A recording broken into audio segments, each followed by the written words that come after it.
Let's get started. Indestructible Marine earns Medal of Honor at 17 years old. It doesn't get much more badass than that. Yeah, I don't know if this is the luckiest man of all time or the unluckiest man of all time, but one thing's for sure, he just might be the toughest. Today we're talking about America's indestructible Marine, Jack Lucas. He served 3 years in the United States Marine Corps, 6 months of which was inside of a prison cell. He stormed the beach at Euima. He survived jumping on top of 2 live grenades. He earned the Medal of Honor, and he did all of it before his first day of high school, which is really just the beginning of the story.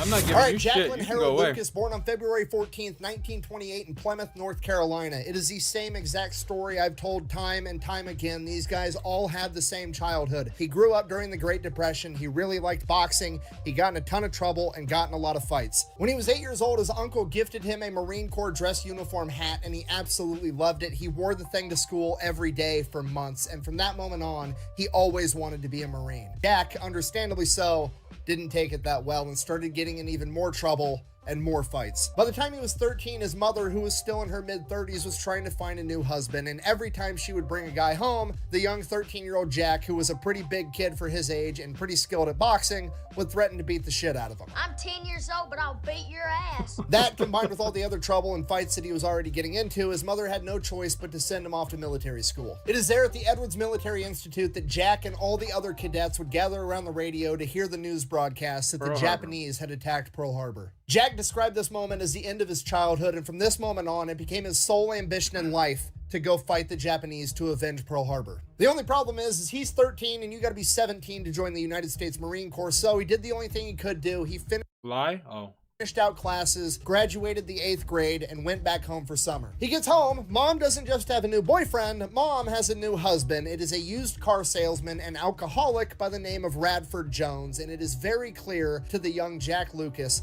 that this man has married his mother for the insurance money that they got from his father passing, and he is already doing his damnedest to burn his way through it. So obviously Jack is not a big fan of this guy and threatens to beat the shit out of him multiple times, which is actually a threat that carries some weight because now at 14 he is 5'8", 180 pounds and pretty good at boxing. Damn. So obviously the home life situation is... He's what? 14, he is 5'8", 180 pounds and pretty good at boxing. So 180 pounds at 14? I was 180 pounds when I was 25.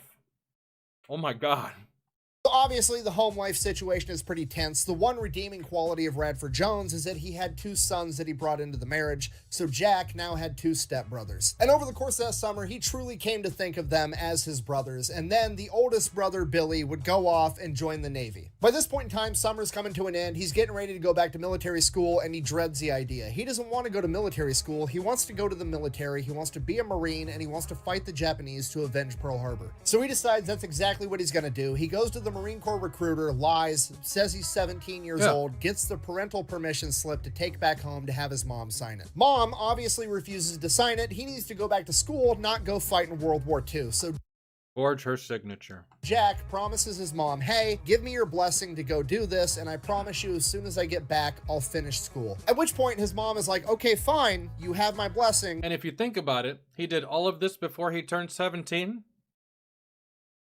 He can still go to school. That's crazy. But I'm not gonna lie for you, this permission slip says you need to be 17 years old and you're 14. If you wait till you're 17, I will sign and give you my blessing to go off to war. No, what are you waiting for? Do it! Yes, you can! For Jack, this wasn't good enough, so he forges her signature right in front of her and then tells stepdad Radford Jones to hop in the car and give him a ride to the recruiter's office. They get there, Jack goes in, hands over the parental consent form to the Marine Corps recruiter, and the Marine Corps recruiter's like, great, where's your birth certificate? And Jack is like, what? And the Marine Corps recruiter is like, yeah, we need your birth certificate too. Okay, important context here. There was a ton of people that lied about their age and got into the military way before they should have in the Army and the Navy, but for some reason the Marine Corps during World War II demanded birth certificates and verified your age to a degree that most other branches simply didn't. I have read multiple accounts of this, and I have even personally been told by a world... Marines are the tip of the spear. I guess that's why. Wherever Marines go, you're gonna meet some of the most hostile environments, hostile situations, and some of the most hostile people. Marines, they're the tip of the spear, man. They usually go in whatever major conflict we find ourselves in, they're going first. And then Army, and then Navy and Air Force, they just support. It's always the Marines, man.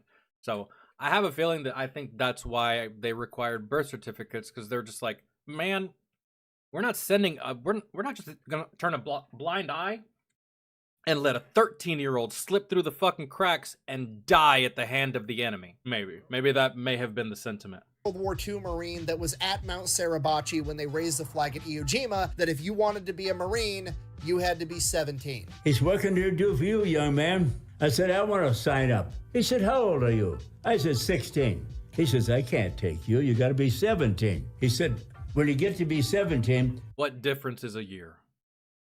But at the same time, that could easily snowball. What difference is a year? What difference is 2 years? What difference is 3 years? And then you got 12-year-olds on the front line. You know what I'm saying? But come back and see me and we can do business. So he could just walk right next door and try to join the Army or the Navy and probably get away with it, but he's always wanted to be a Marine since he was 8 years old. So he walks back out to the car, Radford's still sitting in it, head hanging low. He's absolutely devastated, at which point Radford Jones, fucking stepdad of the year, is like, what?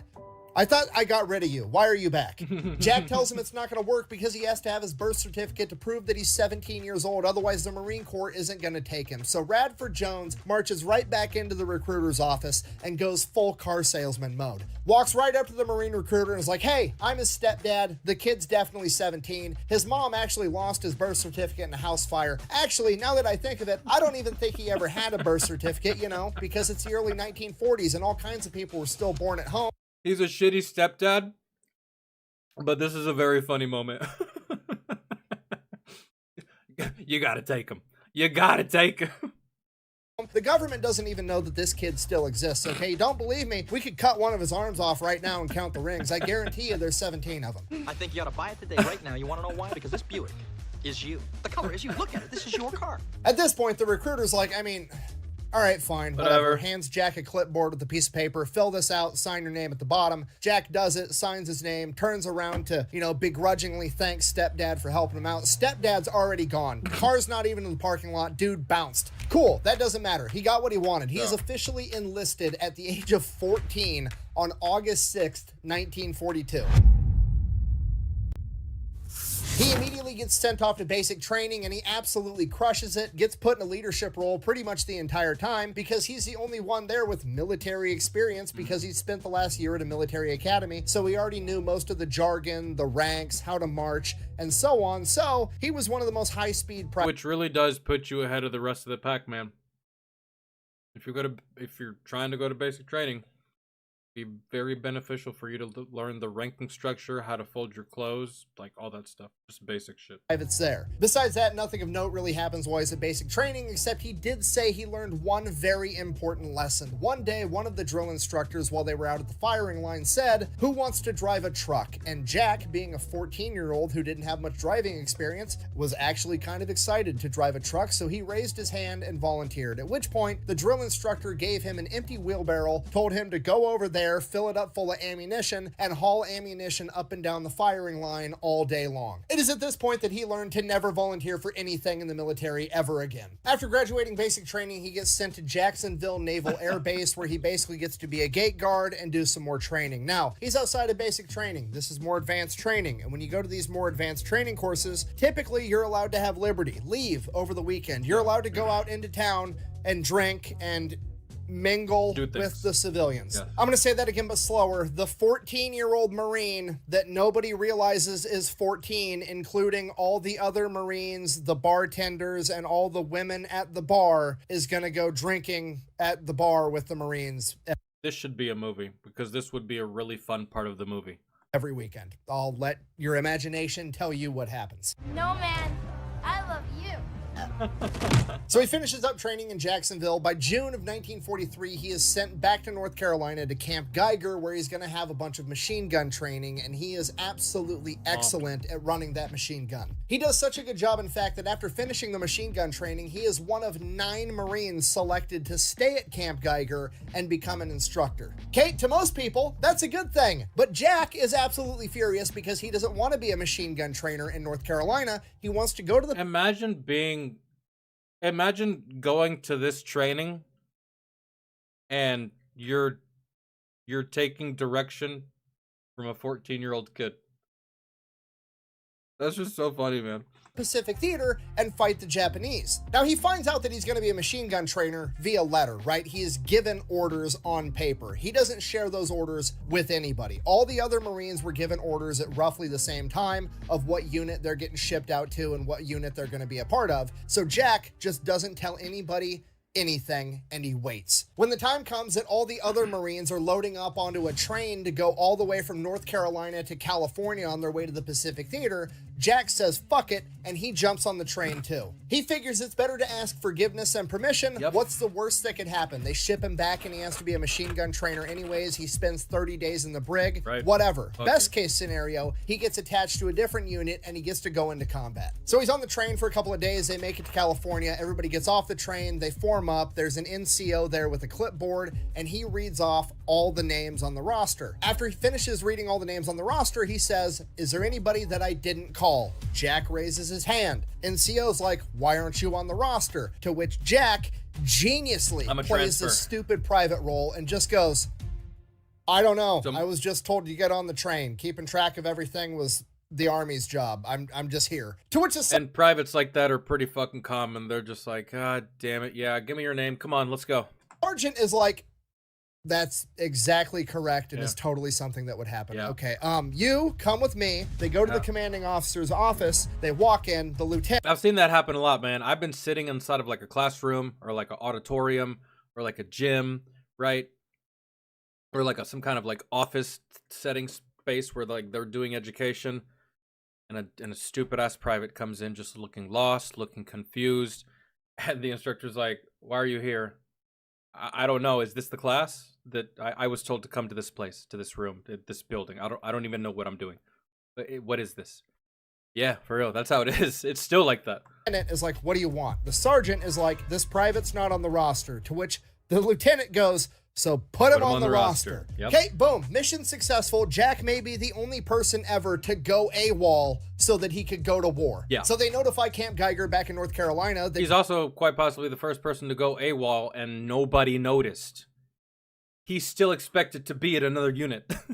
So, doing machine gun training. So Jack Lucas is here now and we're not sending him back. So now he is at Camp Elliott in California. And Camp Elliott is, I mean, they're training, but it's basically just they're there for a couple of months or a couple of weeks while they're getting moved closer and closer to the Pacific Theater to go into combat. So during the day, they're doing stuff, you know, they're like moving supplies, administrative bullshit, but every night they're going out, they're getting hammered, going out on the town. This might be their last chance some of them ever have to have a good time, so that's exactly what they're doing. And Jack, you gotta remember, he's still 14. He's feeling kind of self-conscious. He's got a bunch of other 17, 18, 19, 20-plus-year-old Marines talking and bragging about all the women they're sleeping with and how much they're drinking and all the crazy poor Jack here, he's probably never even seen a boob.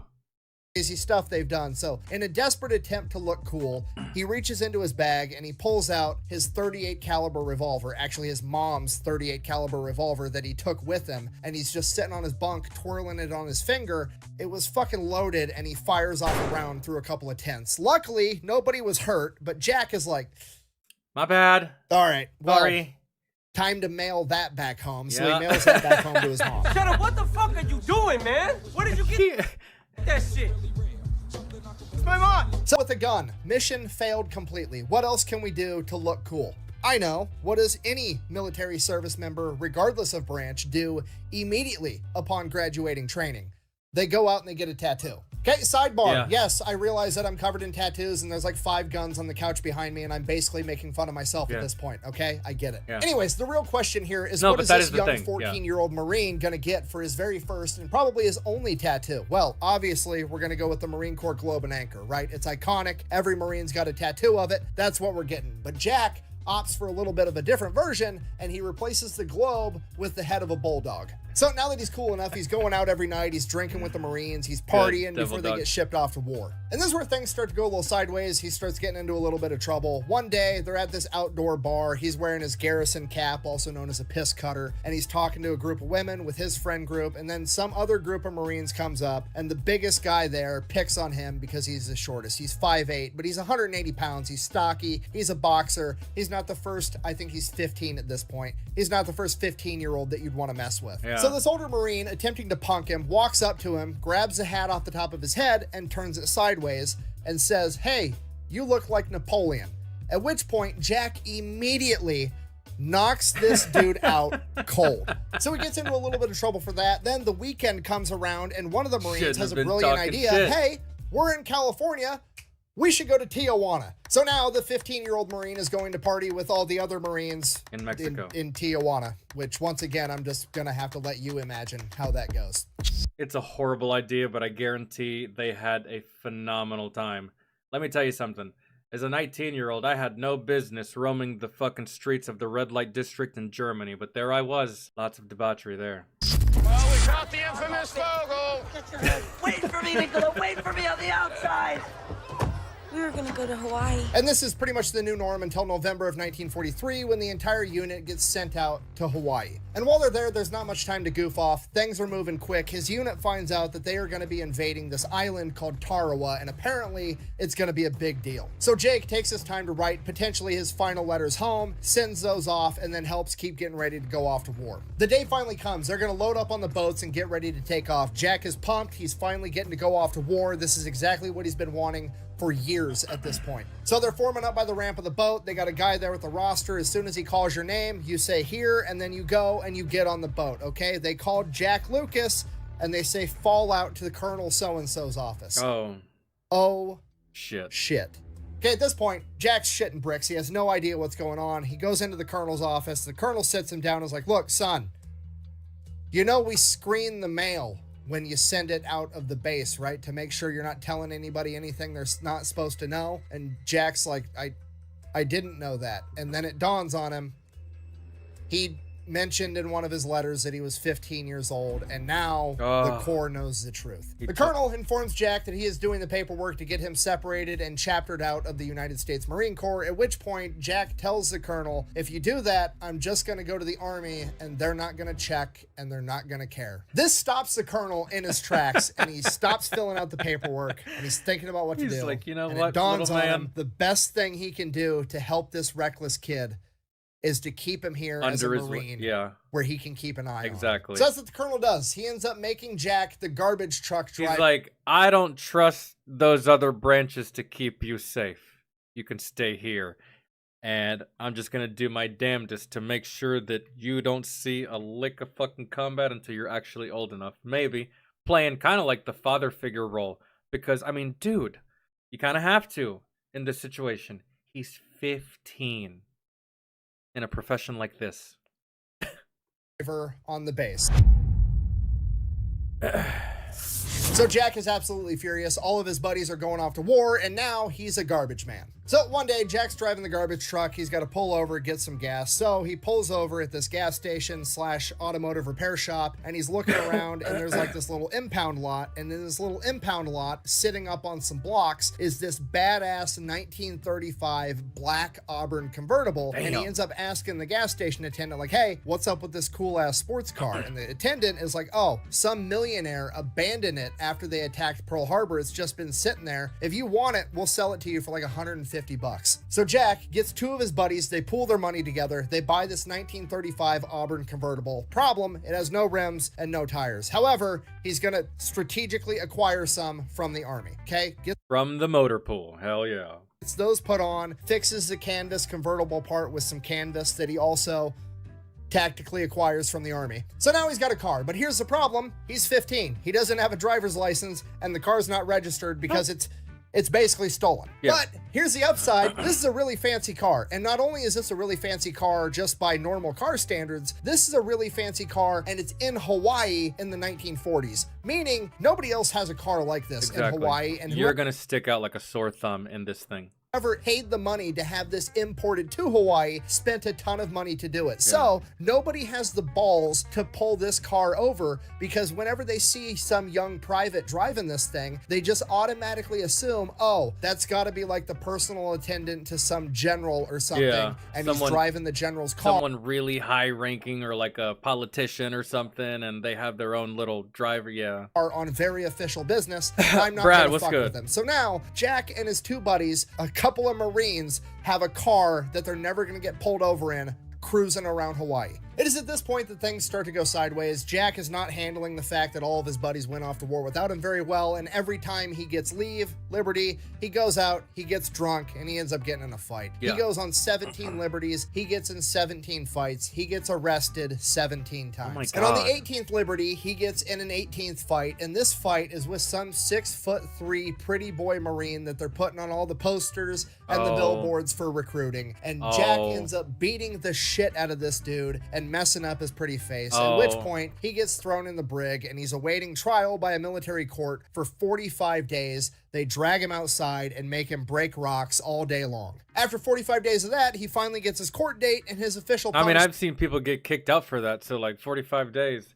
Nova, not yet, girl. Chill, lay down. is time served plus 30 days of bread and water. Bread and water is a Navy punishment that's been around pretty much since the inception of the country, and they didn't get rid of it until 2019. What it originally was back in the day was basically solitary confinement, except for your meals, you get 2 slices of bread and 1 glass of water. And then in 1909, they decided that 30 days, which was the maximum sentence, was too much, and they reduced it down to a maximum of 7 days on bread and water that was allowed. Now, this is the 1940s. That's later than 1909. How on earth did Jack just get sentenced to 30 days of bread and water? Well, the workaround, if you really upset somebody, is they'll still sentence you to 30 days, but once a week you'll get 1 normal meal and like an hour outside of your cell. That way it resets the clock on your 7-day punishment. So they can continue to fuck you over and over and over again because they're mad. Yeah. Because you just can't go 30 days unbroken without a normal meal. So It's kind of like the military has to allow you sleep, but it doesn't have to be continuous. So, for instance, they let you sleep for an hour and then they wake you up, and then they let you sleep for another hour and they can wake you up again, and so forth and so forth and so forth. They have to allow you, I think it's like 7 or 8, but it doesn't have to be consecutive. So it's up to you to fall asleep as fast as you can whenever you get the opportunity to go to sleep. they give you 1 meal to reset the clock. So that sucks, but he gets through it. By the time he gets out, it's May 1944. Meeks back up with his buddies. They still got the car. Everything's good, okay? You just got out of jail. What's the first thing you do? You're a 16-year-old Marine. Obviously, we're gonna go steal a bunch of booze and get hammered. What a stupid son of a bitch.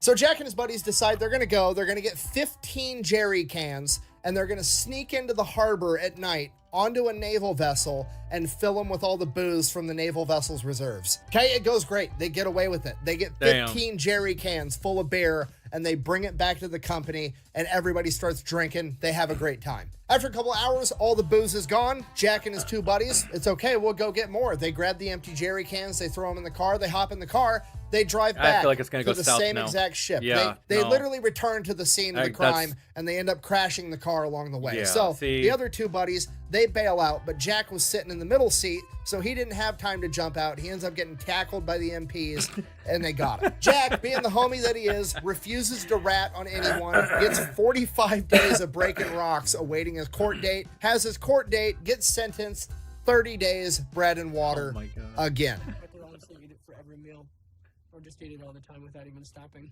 Bread makes you fat. Bread makes you fat? So he does his time, he gets out, and when he gets out, something's different. There's hundreds of ships now, okay? There's a ton of Navy dudes, way more Marines. All the ships are sending Higgins boats ashore to let all their guys go on leave, get supplies, and so on. And he figures there's hundreds of ships out there. One of them has to have my cousin, Sam Lucas, on it, right? So he decides that he's gonna hop in one of these Higgins boats and ride out to one of the ships and start asking around, see if he can maybe figure out where his cousin's at. So that's what he does. He just hops onto one of these Higgins boats, gets ferried out to a naval vessel. Nobody's really asking questions or verifying anything. They're going back and forth all day long. It's really not that big of a deal. So he gets onto this U.S. naval ship. They really fucked up by going back. That was just like, that was highly stupid of them. They got away with it, man. Like stealing money from a bank and then going back the very next day to the same exact bank at the same exact time and trying it again. Ship. It's the USS Duel. He gets up, starts asking around like, hey, does anybody know my cousin? His name's Sam Lucas. And holy shit, the very first ship out of a couple hundred is the same exact ship that his cousin's on. Not only that, but his cousin is on board right now, and he's in the infirmary because he's getting stitches because somebody smashed him in the face with a beer bottle in a bar fight. Oh, okay. Apparently Makes it runs sense. in the family. It does. So he goes, he meets up with his cousin, they're having a little reunion, they're hanging out, and the time comes, he should probably, you know, hop back on a Higgins boat and make his way back to the base. He's on leave, but obviously he can't sleep on the ship. He doesn't have a bed here, at which point his cousin Sammy is like, hey, most of us are just sleeping on the deck of the ship anyways, partying. Nobody wants to be like, you know, down in the dungeon where the cots are. It's so nice outside. We're just sleeping out in the open. You could sleep here too. And he's like, okay, perfect. So he just stays the night there. Then while they're hanging out that night, Sam explains to him that they're gearing up for some big, huge island invasion, a massive battle that all these ships are going to be going to. And he's like, yeah, I think I'm just going to hang on this boat for a while. That'd be great. At which point Jack is like, interesting. Fuck it, I'm staying here. I'm going to stow away on the ship. Nobody's going to notice because there's hundreds of dudes just sleeping on the deck of every ship, and I blend right in. I have a Marine uniform. Genius. I look like everybody else. Nobody's... All the stars aligned. Dude. So many stars aligned for this kid to go to combat. Because look at all the trouble he got in. Man, for a lot of us, and especially and even back then, and even now, for a lot of us, those types of actions with those types of punishments, man, they're liable to just kick you the fuck out. He got so many chances.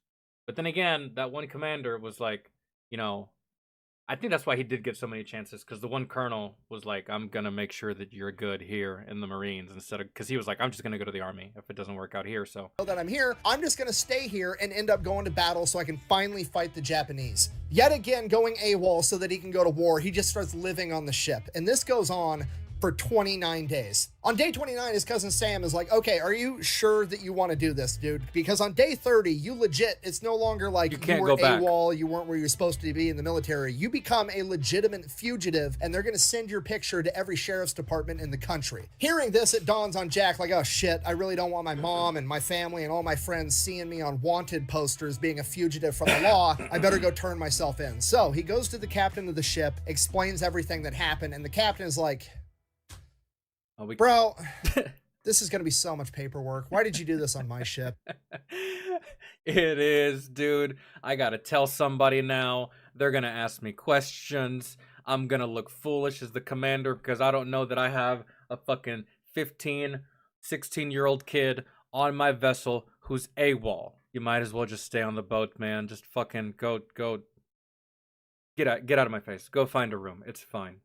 And the real problem is this is like a day or two before all the ships are supposed to leave to head off to Euima. So when the captain runs it up his chain of command, talks to his boss, some colonel, and is like, hey, I've got this stowaway that wanted to go and fight the Japanese. The colonel's like, I don't care what you do with him. Just figure out where to put him. At which point, Jack chimes into the conversation and is like, actually, can I be stationed with the Marines right here on this ship? My cousin's here. It'd be great. At which point, the colonel's like, fucking sure, I don't care. Get out of my office. So at this point, the commander of the ship is like, okay, well, I guess you're with me. And I love how, like, everyone around Jack seems annoyed, but for good reason, because, bro, he's a kid. Kids are annoying. They are, just like by nature, right? So that's hilarious to me. I'll get the paperwork squared away and we're setting sail tomorrow, so I guess fucking find a bunk. So, oh, you finally saw Saving Private Ryan? Did you like it? The colonel that was the one that decided that Jack was going to stay in Hawaii so that he could keep an eye on him is kind of put in a very difficult situation because in order to stop this transfer, he has to admit that Jack is underaged and that he knew about it, which is going to get him in trouble. And that's assuming that he ever even found out about this in the first place before they set sail, which he probably didn't. Regardless, Jack is now headed off to storm the beach at Euima at the age of 17. I've never seen Band of Brothers. If you don't know, Iwo Jima is one of the bloodiest battles in American history. The Yeah. island itself is extremely strategically important because A, America needs it to build airfields to be able to bomb mainland Japan, and B, they can't allow Japan to have it because they'll set up radio arrays that are going to be able to give them a 2-hour warning whenever America does try to bomb if they don't have this island. This island is only 8 square miles, and the Japanese have built underground tunnel networks, pillboxes, and artillery positions all over it. There's over Entrenched 20,000 Japanese soldiers to there hell that and have back. all been ordered that they are required to kill 10 Americans before they die themselves. The battle takes place in February of 1945, but the American I would hate some. How do you even verify that? Maybe it's just like for motivation, right? You better kill 10 Americans before you die.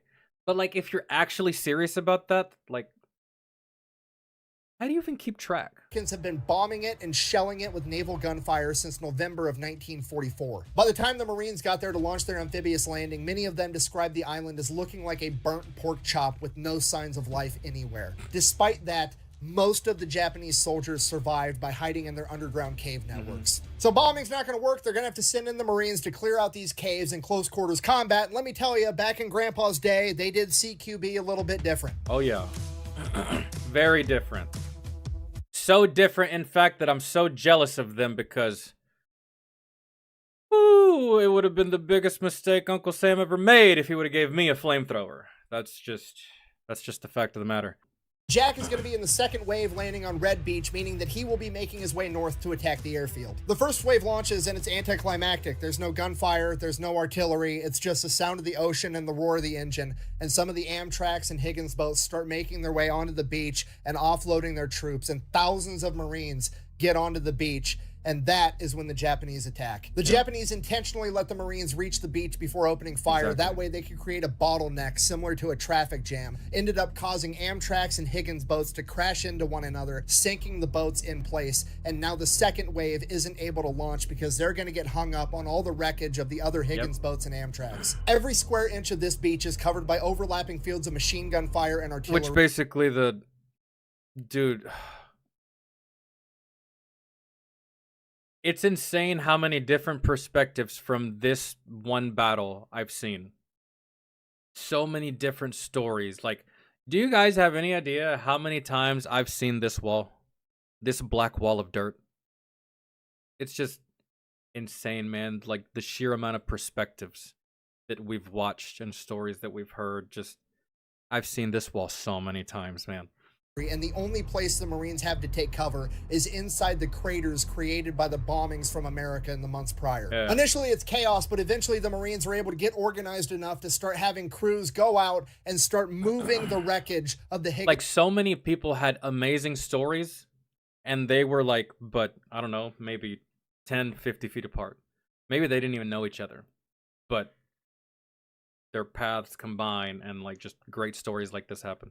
Boats and the Amtraks clearing a way for the second wave to make a landing. And after the 2 longest hours in these guys' lives, they finally launched the second wave. Yeah. Jack is riding in on a Higgins boat. He said the only thing he could hear was the roar of the engine and machine gun fire. Nobody was talking. He was literally sitting shoulder to shoulder with other men, and he felt completely alone. It was the loudest silence he'd ever heard in his entire life.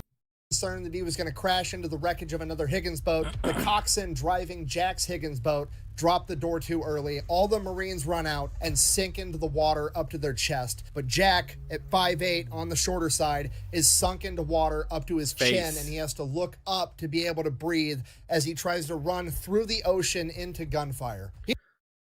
That's so horrible because you're already wearing so much gear and you're so heavy, and you got your helmet and you got your uniform, and that uniform is now soaked, and that uniform gets heavier when it gets wet.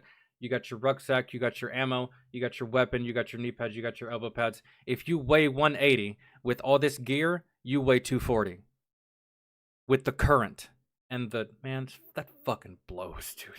He ends up making it to the beach, and he's there pinned down for 2 hours. And then he said after 2 hours, he just came to the realization that if he heard the explosion, it had already missed him. And whatever was going to take him out, he was never going to know about. And other Marines were starting to realize this too, as they just became immune to the fear of this fight. And they all got up and started advancing forward, inch by inch, for hours. Jack keeps pushing. That's how it was explained to us too. we were a little on edge about indirect fire, right? Mortars, right? Because they would shoot mortars at us all the time. And I was a little like nervous one day, and my sergeant was like, "Hey man, don't worry, you're fine. It's if you don't hear it." I was like, "What do you mean?" He's like, "Well, you heard that last one, right? It went zing, right? Did you hear it?" I was like, "Yeah." He's like, "Okay, you're fine." He's like, "If you don't hear it, you're probably dead. And here's the best part. You won't even know because it'll happen that fast." I was like, "Thanks, Sergeant. That's great, man. You're a great motivational speaker. That's fantastic. Thank you for the pep talk."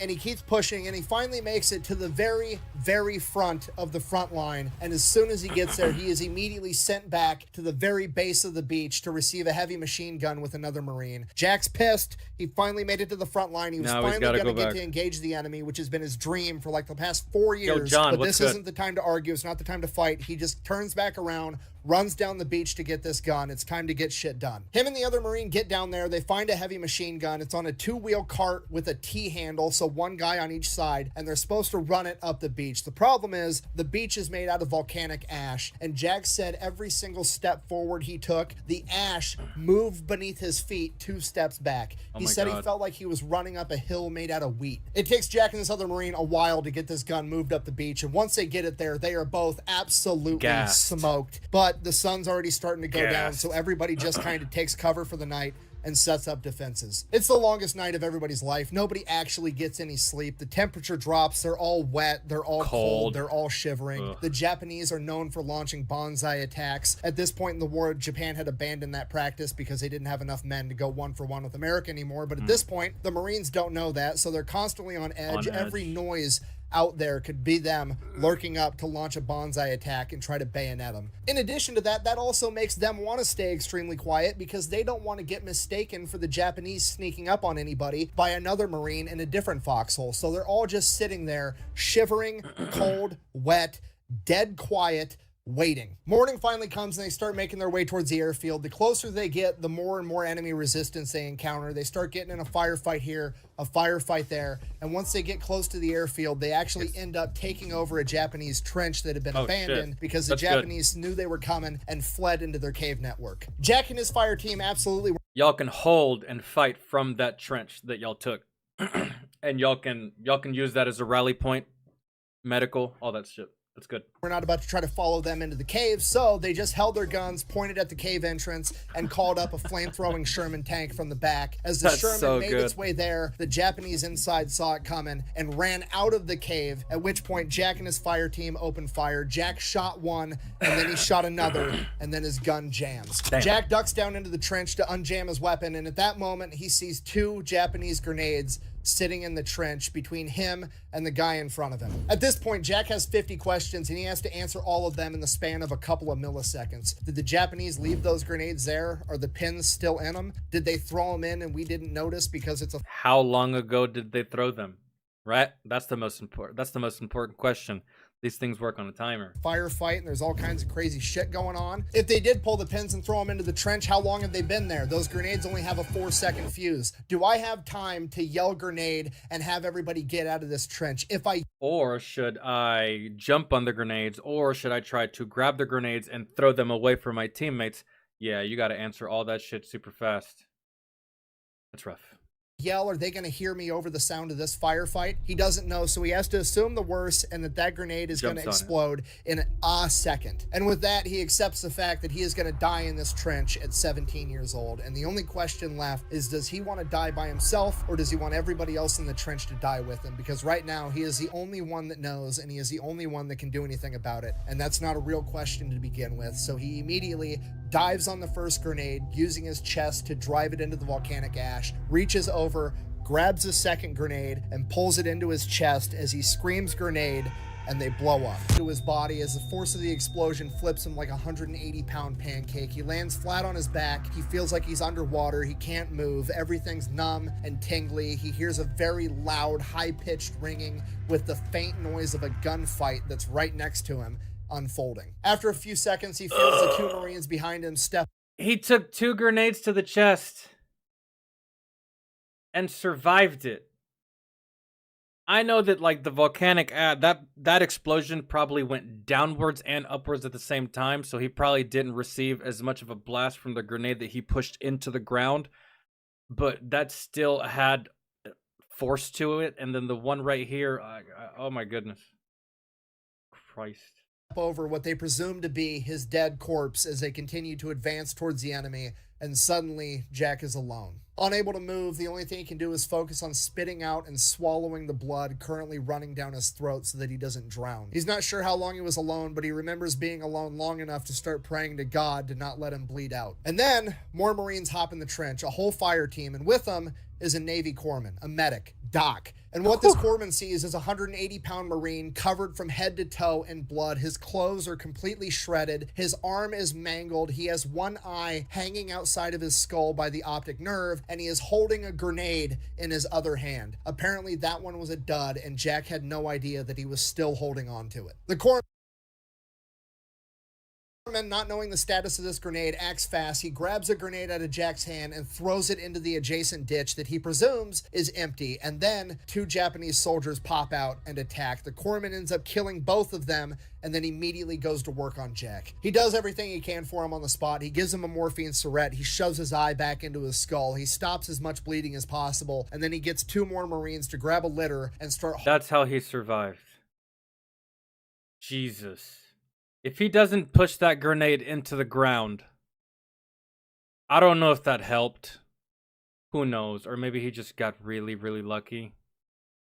Hauling Jack back to the beachhead where they have an aid station set up. At this point, Jack is still wide awake and still completely unable to move as he watches 2 Marines carry his 180-pound body through the same exact volcanic ash that he was dragging that heavy machine gun up the day prior. Both these guys are completely smoked, but they're doing everything they can to help Jack out, and then eventually one of them trips and drops the litter. Jack falls off, smokes his head on a rock, but at this point, what's one more injury? Exactly. He makes it to the aid station, gets intubated while he's awake, which is not a pleasant experience, and then he finally gets knocked out. Believe you me, it is not. It fucking sucks and it hurts. Next thing he knows, he wakes up on a hospital ship. He's so doped up on drugs, time is completely relative. He can't tell the difference between days and hours, but he does remember the doctor coming in and explaining to him that the only reason that he's here is because the volcanic ash mixing with his blood acted like a super coagulant and prevented him from bleeding out. Then next thing he knows, they're getting him ready for another surgery. He doesn't know how many surgeries he's already... Bro, that's the kind of shit that you hear in like the origin story to a superhero. What? It merged with your blood, and that's what saved your life. Ash mixing with his blood acted like a super coagulant and prevented him from bleeding out. Then I know, I wish I still had that old channel, John, but it's all good. next thing he knows, they're getting him ready for another surgery. He doesn't know how many surgeries he's already had. He just knows that the doctor told him this time that the infection is spreading and they might have to amputate his arm. So Jack begs the doctor to try to save his arm and do everything he can, and the doctor reluctantly agrees. Jack wakes up from the surgery, his arm's in a cast, and the doctor comes in and is like, okay, here's the deal. As a last Hail Mary to try to save your arm, we've taken some maggots and put the maggots in your infected wounds, and the maggots are ideally going to eat away all the infection and be able to save your arm. Okay. Hopefully. Next thing he knows, he's on his way to Guam. Once he gets to Guam, he's in this hospital bay with like 5 other Marines. And then they go to take his cast off for the first time since he had it put on. And when they take it off, it is completely full of gray and yellow pus. And he said it was the most horrendous thing he has ever smelled in his entire life. All the other wounded Marines in this bay got up and left. And one of them literally had to crawl on the ground because he was so messed up. And he did it just to get away from the smell. And Jack said it was... Oh my God, dude. These are Marines who went to a combat zone and smelled rotting flesh. They smelled dead bodies. They smelled war. And they're like, fuck this, I'm out. I can't do it. So bad that he didn't blame any of them at all. He then ends up getting sent back to California, where he undergoes over 20 surgeries. Over the course of these surgeries, they remove over 250 pieces of shrapnel from his body, ranging in size from a BB to a 22 caliber bullet. And that's just the shrapnel that they were able to get out. He will live the rest of his life with 8 pieces of shrapnel permanently lodged in his brain, 6 in his right lung, and over 100 pieces throughout the rest of his body. In addition to that, he now also has what he describes as tattooing all over his chest and arms because the volcanic ash was rocketed into his flesh and his wounds and is now healed into his skin. From there, he gets sent closer to home to a hospital in Charleston, South Carolina, where he undergoes a ton of PT, and he ends up getting medically discharged from the Marine Corps in September of 1945. And with that, he goes back home to Plymouth, North Carolina to live with mom. And he's there for a couple of weeks, and he gets a phone call that he needs to report to Washington, D.C. on October 5th, 1945. So he shows up to DC. He is informed that they're having a huge ceremony where President Truman is going to give him and 14 other people the Medal of Honor. So he's waiting in line with all the other Medal of Honor recipients during this big ceremony. He did jump on 2 live grenades, man. If that's not Medal of Honor worthy, I don't know what is. So, yeah, fantastic. It's his turn. He goes up. President Truman puts the Medal of Honor around his neck, goes to shake his hand. When he goes to shake his hand, he grabs his hand, and then he grabs his shoulder, and it's the shoulder of his bad arm. And President Truman doesn't know this, but he is firmly grabbing his shoulder and digging his thumb directly into one of the still very fresh, very open wounds inside of his arm. And Jack is doing everything he can to keep his face straight for the camera, but inside, he's just dying. Just... At this point, President Truman, with his thumb still inside Jack's wound, goes, "Son, I would rather have this medal than be the president of the United States." At which point, Jack is like, I'll trade you. With that, Truman kind of chuckles and sends him on his way, and now Jack is basically a celebrity. He is the youngest person of World War II to earn the Medal of Honor. He is the youngest Marine of all time to earn the Medal of Honor, and everybody knows his name. He's in all the news. Bro, I bet you the bitches came crawling hella fast for this dude. Papers. He's going to all these parties, all these events. He's going on war bond drives. He is having the time of his life. He's also doing a bunch of interviews, and one of the interviews he does is a national radio broadcast. And in this interview, he ends up requesting that people from all over America send his mother newspaper clippings of stories about him, and then he gives out his mother's address on national radio, not realizing what he's done. His poor mother receives over 50,000 pieces of mail, and the amount of mail is not what I'm worried about. It's just the fact that you doxed your mom, which that wasn't even a term back then. It probably wasn't even a thought. To the whole nation. I'm not worried about the mail. I can live with that. It's the crazies that I'm worried about. Dude.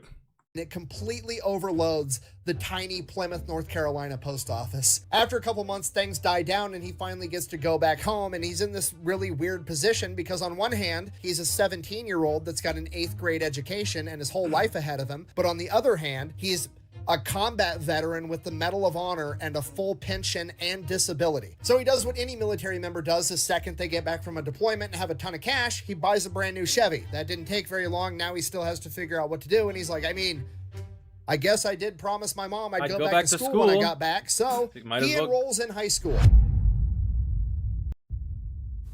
Okay, dude, could you imagine?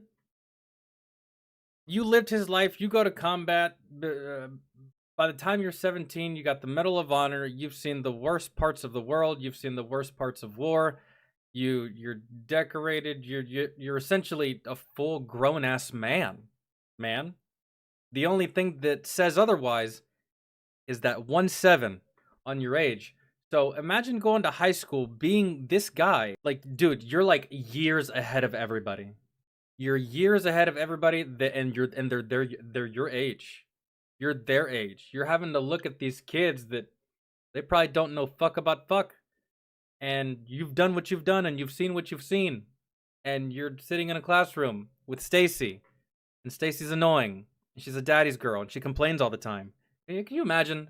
We're all on the same page. Jack is rolling up to his first day of his freshman year of high school in a brand new Chevy with 3 years in the Marine Corps under his belt, a 6-month prison sentence under his belt, the Medal of Honor, both conventional and unconventional tattoos. Okay, guess who he's taking to prom? Probably whoever he wants. Probably. But I guess that's also assuming that he wants to go to prom, because it probably doesn't sound very fun after you've been partying in Tijuana with the Marines. Getting right out of the gate, he realizes something is horribly wrong. First day of school, very first class, everybody sits down, gets quiet, the teacher's talking. He's looking around like, okay, nobody else is hearing this. It's clearly just me, because all Jack hears is yeah, you gotta remember, he was in a firefight with an M1 Grand shooting 30-06 rounds with no hearing protection, okay? This 17-year-old doesn't have tinnitus, he's got 11itis. So he immediately takes some time off school, goes out, goes to the VA, gets fitted for hearing aids. I can only imagine the VA was still skeptical, you know, like, is your hearing really service related? After he gets hearing aids, he does great in high school, goes on, graduates. Then he decides he's going to go to college. Again, I would pay money to read this guy's college application or to be a fly on the wall when they were reviewing the college applications. He goes on, graduates college with a business degree. Then he goes to work for the VA. 1954, he ends up getting married. His new bride has 2 sons from a previous marriage that he treats as his own. Then she gives him another son. From that point on, he's just kind of living life, you know, 9-to-5 job, white picket fence, couple of kids, a wife, you know, the normal whole life. shtick. And then one day he wakes up and he's 40 years old and he's like, this shit's boring. I want to do something cool. I should, like, I don't know, conquer the rest of my fears. I literally only have one fear left, and that's heights for some reason. So how can I conquer my fear of heights? That seems like something exciting to do. Heights seems like such a, given everything you've been through and everything you've had to do, heights just seems like such a like irrational fear to have for someone like this. But hey, everyone has their fears. I know. I'm going to re-enlist in the United States military, except this time I'm going to join the Army and go join airborne. the 82nd Airborne Division and become a paratrooper so I can conquer my fear of heights. And that's exactly what he does. I thought he was just going to go skydiving. Nope, he decided to go the badass way, badass route. He somehow manages to get into the 82nd Airborne and become a paratrooper. So he joins in 1961, does great, starts doing training jumps. He's kind of like conquering his fear of heights, you know? It's pretty cool. You just jump out of the plane. There's a rope attached to your parachute. As soon as you get so far away from the plane, it automatically pulls the parachute for you. There's a jerk. You fall to the ground. That kind of hurts for a second, but ultimately, you're fine. Okay, then one day he's doing another training jump. He's the last man to jump out of the plane this time. No big deal. He's done this like 20 other times. It's just another day. It's another jump from 1,200 feet, right? So he goes, all the other guys jump out in front of him. He's the last man out of the plane. He jumps out, and then he waits. And he waits. Oh no. There's no jerk. He looks up, his parachute's all tangled up. Reserve. It's not catching any wind. He tries to open it up. He tries everything they taught him how to do. Nothing works. So he gets rid of it, pulls his reserve chute. The same exact thing happens. Fuck. Okay, he's panicking. He's flying past other people that have their parachutes open on his way down to the ground. It's just going to be a matter of seconds. And he's like, I mean, I'm probably done, but the best chance I have at maybe surviving this is landing feet first and doing the little combat roll like you're supposed to do when you have the parachute attached. So, which is, yeah, your ankles, knees, hips, shoulders, and then your head. That's how they teach you how to land. It's like 5 points of contact. Well, fuck it, I guess I'll try it. And that's what he does. He collides with the ground, feet first, does his little roll thing, and then stands back up completely fine. Okay, this man's got plot armor and a plot parachute, okay? I don't know what he had planned for the rest of the evening, but I'm willing to bet it was to find John Connor. And just to be clear, when I say he was unscathed... Can you imagine being a paratrooper that, like, you jump and then you're just like floating, and then you see a teammate falling out of the fucking sky towards the ground at terminal velocity, and then you land and you're like, oh my god, dude, somebody died. Wait, you're alive? How? He was completely unscathed. He did another training jump 2 weeks later. He said that first jump after the accident, he didn't hesitate at all. He jumped right out. He wasn't scared one bit, which sounds counterintuitive. You would think if anything would make your fear of heights a little bit worse, it would be jumping out of a plane with... Yeah, but that's someone who's not named Jack Lucas, because you got to remember, Jack Lucas ate a grenade to the whole ass face. So this kind of really is nothing. No parachute, but then you think about it and you're like, well, yeah, no shit, you weren't scared. What's the worst that happens? Your parachute doesn't open and then you're the main character and you're completely fucking fine? Why would you possibly be scared of heights anymore? He goes on to complete 45 jumps between 1961 and 1965. He got out in 1965 when he found out that the United States Army was not going to allow him to deploy to Vietnam because he was a Medal of Honor recipient. So he's like, well, this is lame. I've conquered my fear of heights. Deuces, I'm out. Yeah, well, I mean, dude, when you join the military, you gotta mature fast. You don't really have a choice. Not to say that it wasn't a smooth road for him. He got in a lot of trouble. That was growing pains, man.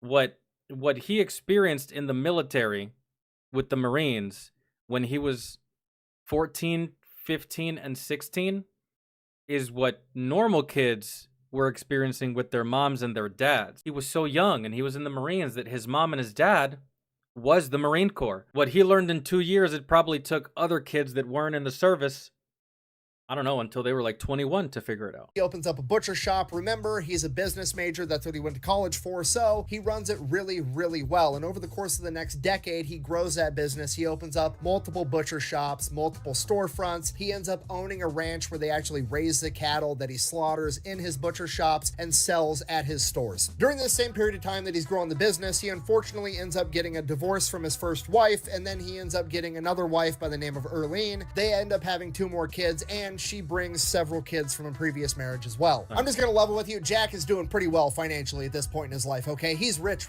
He's like living in a 15-bedroom mansion with multiple sports cars and a pet chimpanzee that wears a dress. Rich. No, I'm not exaggerating. That's all true. Then one day he gets a call from the IRS and was like, hey, why haven't you paid taxes in like 2 years? And he's like, what are you talking about? So then he calls up the accountant, and the accountant looks into it, and his wife, who does the bookkeeping, has apparently elected to just not pay the taxes. Not only has she not been paying the taxes, she's also been taking money out of the business that Jack didn't know about. Bitch. No, don't like that. No, so Jack is understandably pretty upset. He's trying to run a business and his wife is embezzling. So he cuts her off from the money, works really hard to get everything settled and squared up with the IRS so he doesn't get his ass sent to prison. And then one day he gets a call while he's sitting down to dinner, and he answers it, and they're like, is this Jack Lucas? And he's like, yeah. And he goes, this is so-and-so from the Maryland State Police. We need you to come by the station. We've had a report about some of the product from one of your stores. And he's like, shit, somebody got food poisoning, or he's going to get in trouble. They're going to shut down his shops. Like, everything is just going to hell in a handbasket. This is going to ruin his entire life. So he's like, okay.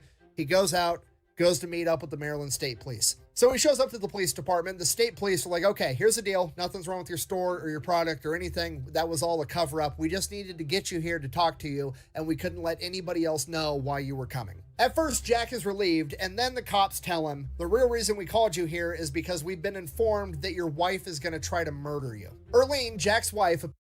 Damn. Cut her off from the money.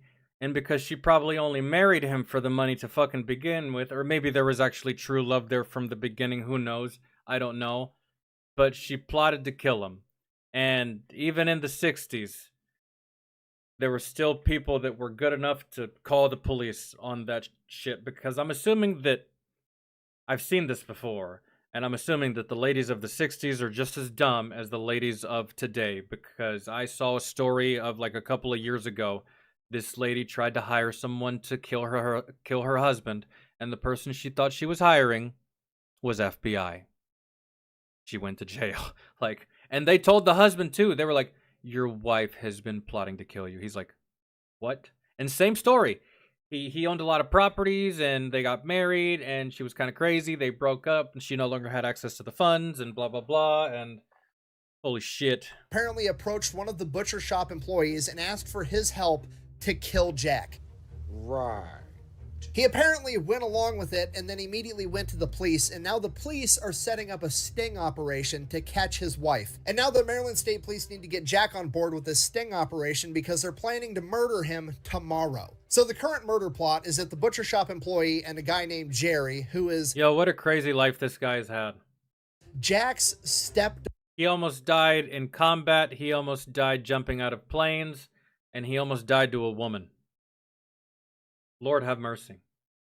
He's been through a lot, one would say. Daughter's husband are gonna sedate him at Yo, one hold on, I gotta go back. I missed a key piece. for him tomorrow. So the current murder plot is that the butcher shop employee and a guy named Jerry, who is Jack's stepdaughter's husband, are gonna sedate him at one of the butcher shops after work. Then while he's unconscious, they're gonna load him into his car, drive him out to his cattle ranch where he has a little cabin, and then they're gonna meet up with Erlene. She's gonna have the getaway vehicle and the gun. Now, in addition to that, the cops wanted to make sure they had somebody with a gun in the room at all times in case things went sideways. So they had the butcher shop employee go to Erlene and Jerry and was like, hey, I actually know a hitman. And they're like, oh my God, see if he'll help us. And he's like, good news, my hitman buddy said that he would help us. That's the undercover cop. So now there's an undercover cop that they think is a hitman that's just like consulting for them, that's helping them with this operation as well. So the next day rolls around. Sure enough, Jerry calls up Jack and is like, hey, me and some of the butcher shop guys and another one of my buddies are all gonna have some beers after work. You should come by. To which Jack is like, absolutely, I'll be there. Jack shows up. Jerry conveniently already has a beer open for him, hands it to him. Jack pretends to take a drink out of it because he knows that there's sedatives in that beer, and then he's like, I gotta go take a piss. He goes over to the bathroom, dumps a sedative beer in the sink, throws away the bottle. He's already stashed another beer bottle in that bathroom. He pulls that out, opens it, goes out, sits at the table, starts drinking with the rest of the guys. Y'all are some smooth little operators, man. I like this. As he starts drinking more and more, he kind of starts to act, you know, more and more sedated. He starts kind of like, you know, nodding his head and pretending like he's fallen asleep. He's really selling it, okay? He should have been an actor. And he ends up just, you know, passing out altogether, and he lets these three dudes load him up in his own car. So they're all headed out to the ranch to kill him. The hitman, the undercover cop, decides that he's going to light up a cigarette and have a smoke during the drive, at which point Jerry is like, hey, put out the cigarette. Jack doesn't like people smoking in his fancy car. At which point Jack is pretending to be unconscious, but he's actually fighting for his life to not laugh. Because, like, motherfucker, you're murdering me right now, and you're worried about somebody smoking in my car. Right? Like, I don't know. It was just funny to him. So, like, his belly kind of starts to jiggle a little from laughing, and the undercover cop, like, smacks his belly secretly to get him to stop. But then he, like, you know, oh, this guy's not going to care for long. Ha ha ha. But really, he was just smacking him to get him to quit laughing. That's so good. I mean, let's face it. At this point, Jack's got plot armor. He knows he's going to be fine. Who cares? Yeah. So they get to the ranch. They get Jack unloaded and into the cabin. At which point, Erlene's not there with the gun, and everybody's kind of like, well, what the fuck? And Jerry's like, oh, I actually talked with her. She's down the street at the gas station. We're gonna go get her. Okay, me and hitman undercover cop guy are gonna hop in the car. We're gonna go pick her up. Butcher shop employee, you stay here. Make sure he stays unconscious. Okay, good.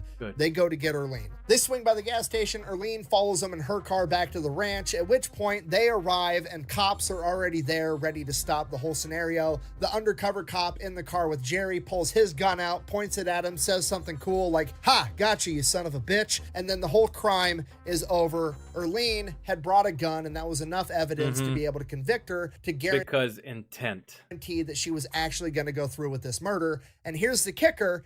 Jack owned a lot of guns. He had a lot of money. He was a veteran. He liked guns. Of all the guns he had, she elected to grab his 38 caliber pistol. His mother's 38 caliber pistol. The same one that, oh my God. Same one that he had in the Marine Corps, twirling around his finger in the tent that he had accidentally shot off. His most sentimental weapon, and she was going to shoot.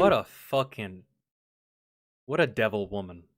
Him in the head with it. And despite that, Jack goes to court and testifies on her behalf because he doesn't want the mother of his kids in prison for 20 years, which is what she was facing, and she gets pleaded down to 10 years of probation. Obviously, well, then Jack is just like the best guy on the planet because I'm not doing that.